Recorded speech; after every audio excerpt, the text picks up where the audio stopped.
Hello everyone, good morning. A warm welcome to my channel.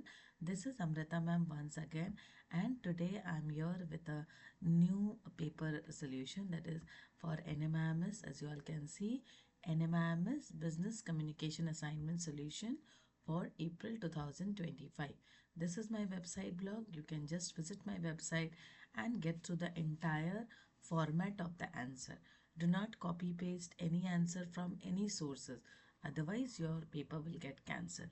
This is just my initiative to explain the answers. आप इस answers को समझो और फिर इसको अपने लैंग्वेज में लिखो.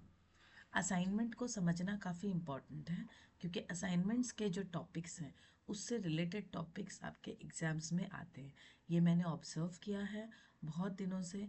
तो अगर मेरे यूट्यूब चैनल पे बहुत सारे असाइनमेंट्स के वीडियोस हैं, पुराने भी, आप अगर गो थ्रू करोगे देखोगे आपके क्वेश्चन पेपर्स में वहाँ से क्वेश्चन आते हैं.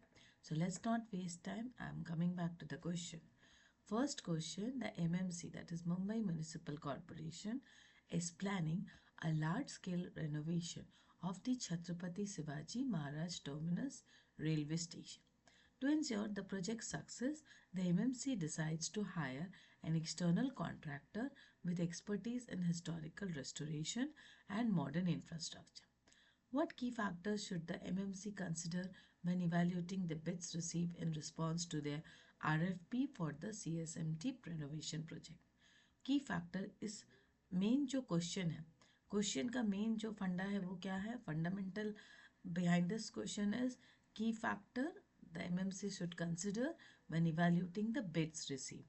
Bids received in response to their RFP मतलब request for proposal. Business communication में हमने बहुत तरह के लेटर्स लिखना सीखे हैं, लेटर्स के रिस्पॉन्सेज देखना सीखे हैं. वैसे उनमें से एक है बिड्स.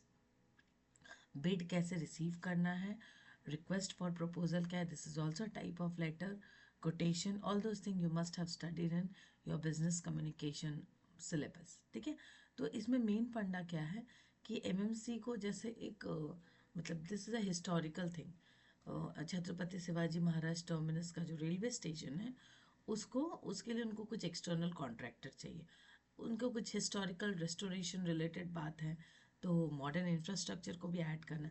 तो उन आपका जब आंसर होगा कैसे लिखना स्टार्ट करोगे, इसमें first part will be your introduction.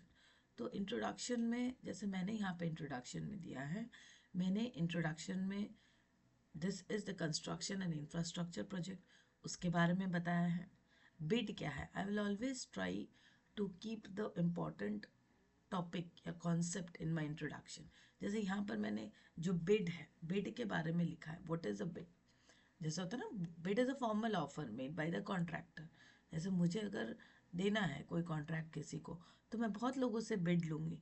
So bid is what? It is a formal offer made by the contractor to undertake a specific project और जॉब.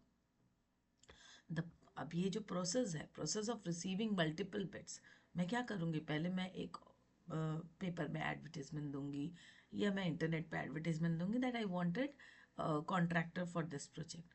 अब इसमें बहुत सारे लोग अपने अपने बिड करेंगे, कोट करेंगे. तो कोट जो करेंगे, कोटेशन करेंगे, उसका जो प्रोसेस है, ये पूरा प्रोसेस जो है वो है रिक्वेस्ट फॉर प्रपोजल. मैंने रिक्वेस्ट फॉर प्रपोजल दिया और सबने बिड किया, कोटेशन दिया. ठीक है. सो RFP is also document. So I always try to keep the concepts in my introduction part. Then मैंने मुंबई कॉरपोरेशन के बारे में बताया है कि in reference to this concept क्या है. The MMC has announce plans to undertake a large scale renovation, जो कि यहाँ पे दिया हुआ उसी चीज़ को घुमा के लिखा गया.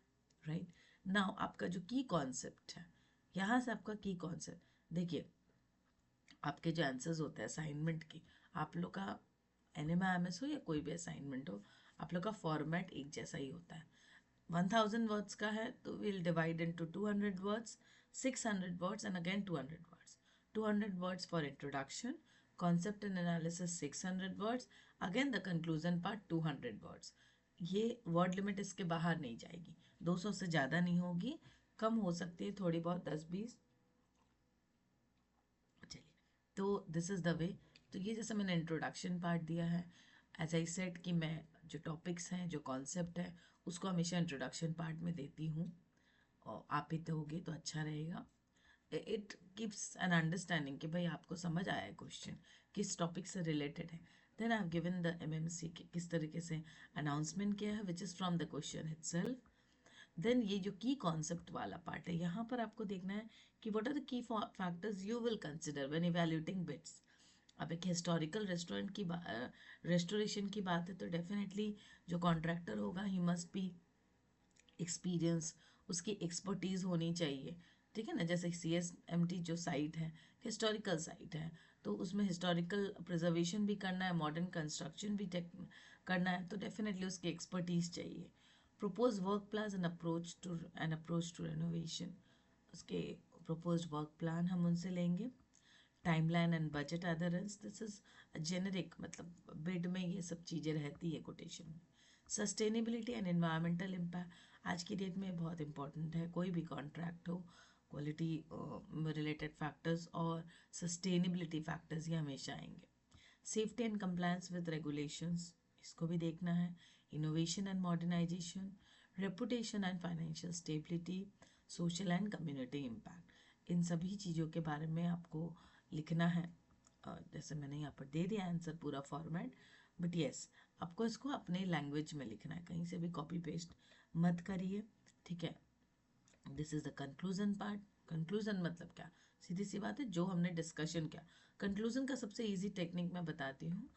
कंक्लूजन जब आपको लिखना हो किसी भी आंसर का, तो आपने जो जो लिखा है उसको ही समराइज करके लिखना है. That we have understood this from our discussion above, this points have been discuss.